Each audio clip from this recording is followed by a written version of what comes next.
அனைவருக்குமே வணக்கம். சற்று முன் கிடைத்திருக்கக்கூடிய ஒரு மிக மிக முக்கியமான செய்தி ஒன்று வெளியாகியுள்ளது. சற்று முன் முதல்வர் ஸ்டாலினிடம் 250 கோடி லஞ்சம் வாங்கிய நீதிபதி கைது. இது மாதிரி பார்த்தீங்கன்னா செய்திகள் வெளியாக இருக்குது. இப்போ சமீப காலத்தில் பார்த்தீங்கன்னா திமுகவில் ஒரு மிகப்பெரிய சம்பவம் நடைபெற்றது. இந்த சம்பவத்தின் அடிப்படையில் இப்போ அதிரடியாக முதல்வர் ஸ்டாலின் அவர்களே பார்த்தீங்கன்னா அவருடைய பதவியை ராஜினாமா செய்ததாக தகவல் வெளியாக இருக்குது. சொல்ல நேற்று பார்த்தீங்கன்னா ராஜினாமா செய்யணும் அப்படின்ற மாதிரி நிறைய எதிர்ப்புகள் வந்திருந்த நிலையில் அதிரடியாக இப்போ முதல்வர் ஸ்டாலின் அவர்கள் செய்த சதித்திட்டத்தில் பார்த்தீங்கன்னா அதிரடியாக மண்ணை பூசி இப்போ அவர் செய்தது வெளிச்சத்துக்கு கொண்டு வரக்கூடிய நிலை தான் இப்போ உருவாகியிருக்கு. சொல்ல பார்த்தீங்கன்னா இதற்கு இந்த டாஸ்மாக் கூடிய நிறுவனத்தில் நடந்த ரைடின் அடிப்படையில் இதில் 250 கோடி பார்த்தீங்கன்னா இந்த தீர்ப்பை மாற்றி சொல்லணும் அப்படின்ற மாதிரி 2 நீதிபதிகளுக்கு 250 கோடி பார்த்தீங்கன்னா பேரம் பேசி இப்போ சிக்கிய சம்பவம் தான் பெரும் அதிர்ச்சியை ஏற்படுத்தியிருக்கு.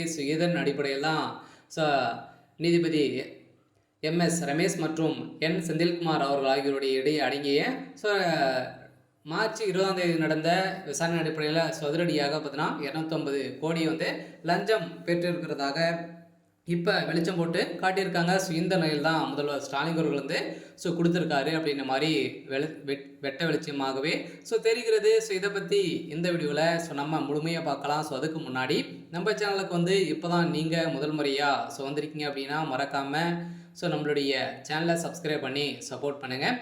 வாங்க வீடியோக்குள்ளே போகலாம். அதை பற்றினா முதல்வர் ஸ்டாலின் அவர்கள் ஏற்கனவே இந்த டாஸ்மாக் கூடிய நிறுவனத்தில் வசமாக சிக்கியிருந்தார். அதுவும் பார்த்தீங்கன்னா செந்தில் பாலாஜி அதே மாதிரி MP ஜெகத் ரக்ஷன் அவர்களும் இருவருமே ஒரு திமுகவுடைய பின்னிருந்து இயங்கக்கூடிய ஒரு முக்கிய புள்ளியாக ஒரு பினாமியாக தான் இருக்கக்கூடிய ஒரு அமைச்சராக தான் இருக்காங்க. இதன் அடிப்படையில் இவருடைய டாஸ்மாக் கூடிய நிறுவனத்திலும் அதே மாதிரி டாஸ்மாக் கூடிய ஆலைகளிலும் பார்த்தீங்கன்னா ரெய்டுகள் நடந்தது. எக்கச்சக்கமான பணங்களும் சிக்கியிருந்த நிலையில் தான் குறைந்தபட்சம் 1000 கோடிக்கு மேலே மெகா ஊழல் நடந்திருக்கு அப்படின்ற மாதிரி தொடரப்பட்ட வழக்கில் அமலாக்கத்துறை பார்த்தீங்கன்னா அதிரடியாக தகுந்த ஆதாரமும் வெளியிட்டாங்க. இதன் அடிப்படையில் இனிமே கைது செய்யலை. இந்த நிலையை தான் நீதிபதி செய்த தவறின் அடிப்படையில் பார்த்தீங்கன்னா இப்போ நீதிபதிகள் அதிரடியாக இருவருமே கைது செய்யப்பட்டிருக்காங்க. இருவருக்கு பார்த்தீங்கன்னா 250 கோடி பார்த்தீங்கன்னா இவங்க மெகா லஞ்சம் பெற்றிருக்காங்க அப்படின்ற மாதிரி முதல்வர் ஸ்டாலின் கிட்ட பெற்றிருக்காங்க அப்படின்ற மாதிரி தகுந்த ஆதாரம் சிக்கியிருக்கக்கூடிய நிலையில் தான் இப்போ அதிரடியாக இருவருமே கைது செய்யப்பட்டிருக்காங்க. திமுகவுடைய தலைமையகத்துக்கு மீண்டும் ஒரு மிகப்பெரிய நெருக்கடியாக தான் விழுந்திருக்கு. முதல்வர் ஸ்டாலின் அவர்களது இன்னைக்கா நாளைக்கா அப்படின்ற மாதிரி தான் இருக்காரு.